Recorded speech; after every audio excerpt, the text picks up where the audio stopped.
Friends, it's so great to be with you again this week.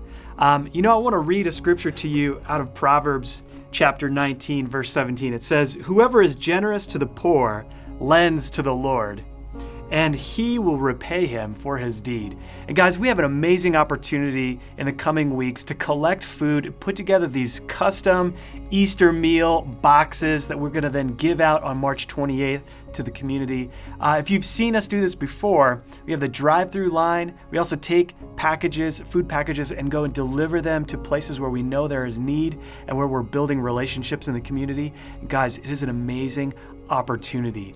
In Jeremiah 29, verse 7, the prophet Jeremiah instructs the people who are in captivity.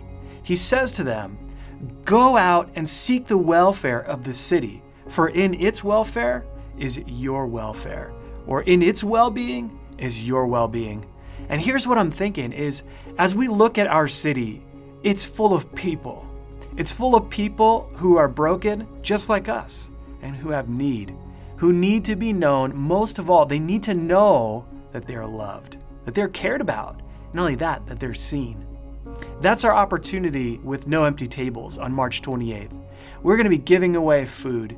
And it's not just simply giving away food, it's showing people that we care about them, that we see them, and that we love them. And not only that God does too. I look at Jesus. Throughout the New Testament, you see how Jesus was operating in the Gospels like he saw people. I look at Zacchaeus climbing up in a tree. The guy's the chief tax collector, and Jesus sees him and calls him down and says, "Hey, get your house ready. I'm coming over to eat." What an honor for Zacchaeus to host a rabbi. And I just love Jesus' example to us of seeing people right where they're at, not telling them to change first and then he would spend time with them, but just going and spending time with them. Why? Because they're made in the image of his Father. They are made in the image of God, and they're valuable and worthy of being loved and having time spent with. And that's our charge too. The word says, Jesus says, "Anyone who gives a cup of water to a little child in my name because he's my disciple will be blessed." And I want to challenge you with this.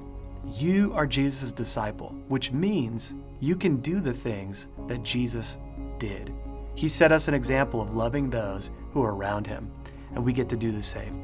So this week, as you get ready, you take an empty box or two home and you fill it with food. I want you to think about the families and individuals in this city that you personally get to bless because of your involvement.